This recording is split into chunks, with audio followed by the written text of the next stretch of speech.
What's the point of raising the minimum wage?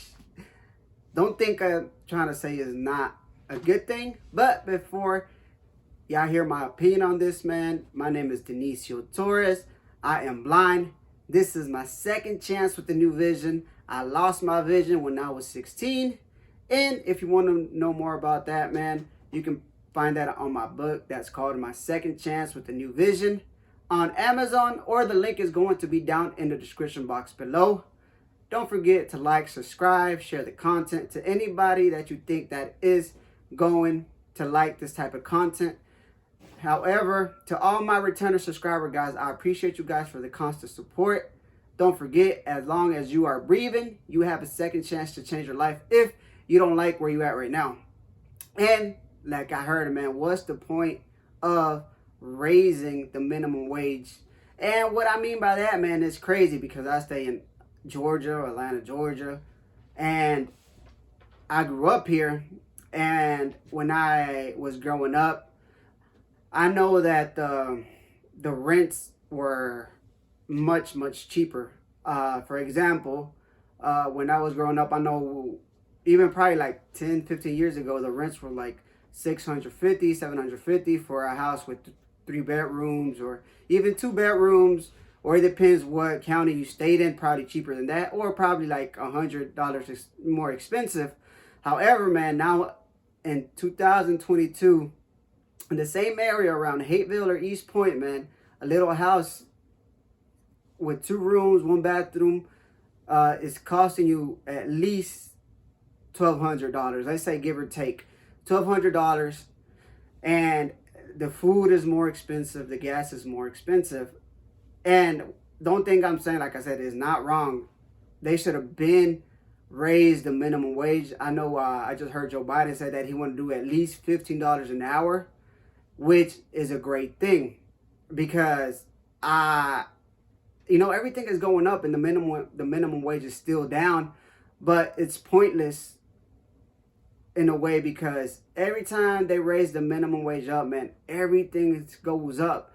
So basically, let's say you went in $15 an hour, and right now the rents are an average, let's say average, like $1,200. By the time they raise it up to $15 an hour here in Georgia or Atlanta, that houses or the landlords or whoever rents these houses, the companies, they're gonna raise their prices, let's say to $1,600-$1,700. And it's crazy because supposedly you are doing it to help out the people, but however, the only people that win are the people with the businesses, are the people with the grocery stores, not the people that's working. And there's this thing that I always hear, man, when they always mention the first class, the middle class. But to be honest, man, what about the third class? The people that are living less than $70,000 or $75,000 a year. That's what they considered a minimum wage or a household, 75,000. But there's people out there that stay by themselves that is making way less than that, probably like $35, not $35, $35,000 a year. And when you think about it, man, if they're paying, let's say $1,200 a month of rent, they are paying $600-$700 of groceries. If they have kids, they are paying, bills, utilities, and all that stuff. At the end of the day, they're not making enough money to survive, to have like a decent life. And I know I say sometimes that you got to be comfortable where you at, or you got to be happy. But, I don't think it's fair that, like they always say, the top people always get the money, yes. But all those things that they do is a majority for the middle class and up. What about the third class? I consider myself a third class, you know what I mean? Because, I'm not making around $75,000 a year. And the meat prices are going up. We already know that. And it's going to keep going up. And I know in many places, even like in New York, California, Chicago, the minimum is way higher than here in Georgia.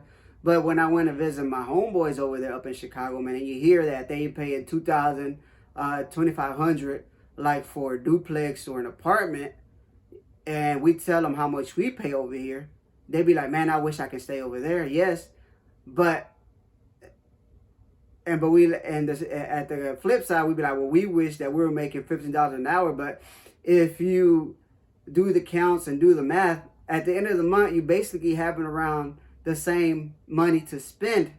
You know what I mean? So honestly, I don't get this.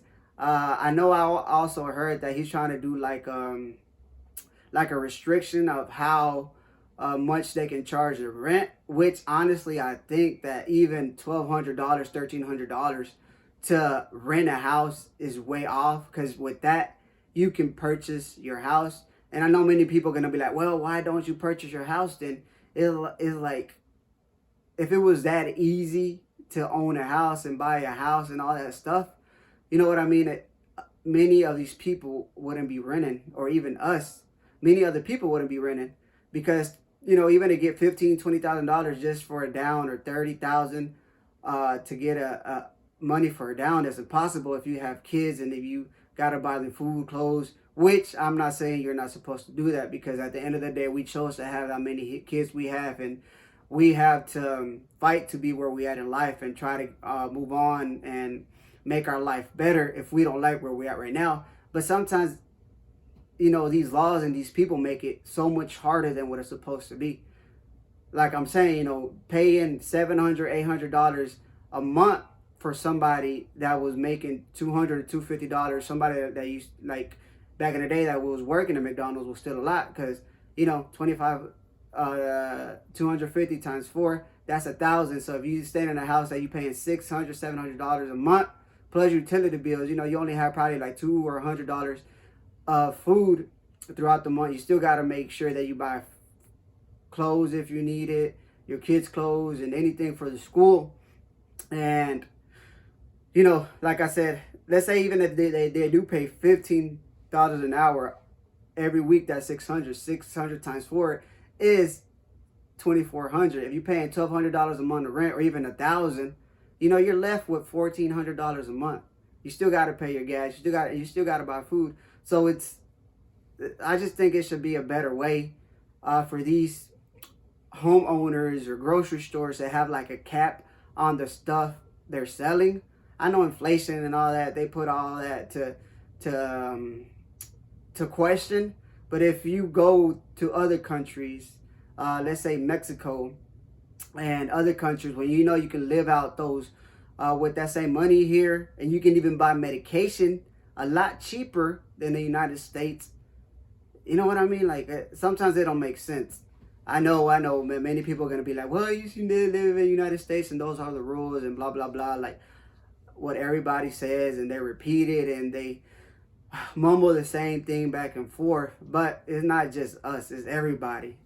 If you stay out in the urban areas and you see all these how can it affect people, because I'm pretty sure many people want to get out of some bad neighborhoods, but rents being so expensive, man, sometimes they gotta either choose a struggling life or choose somewhere comfortable that you're gonna make it, and you're not gonna be borrowing money or for food or for clothes.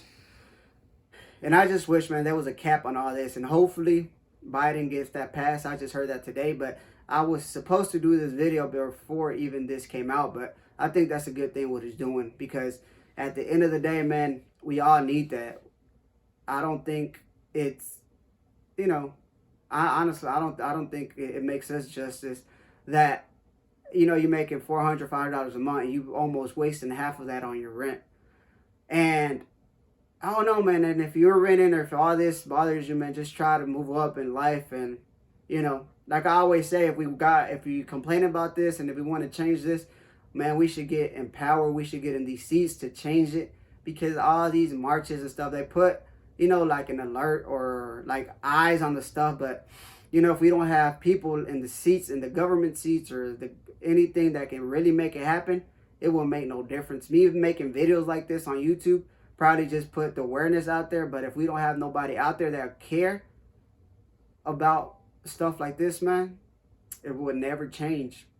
So hey guys, I don't know what you think about that. Give me your opinion and the messages down below and stuff, and I will reply back to you. Anything you want to know about me, personal life, how it'd be excuse me, how it is being blind, how it is being a dad, how I used to do stuff, change my kids, bathe them, all that stuff. I think I'm gonna do videos on that too, because many people are interested in that. So I can do videos like how I shave and all that other stuff. So don't forget to like, subscribe, share my videos, my content, purchase my book. If you ever want to donate to the channel, all that is in the description box below. I see you guys on the next one. I am out. Peace.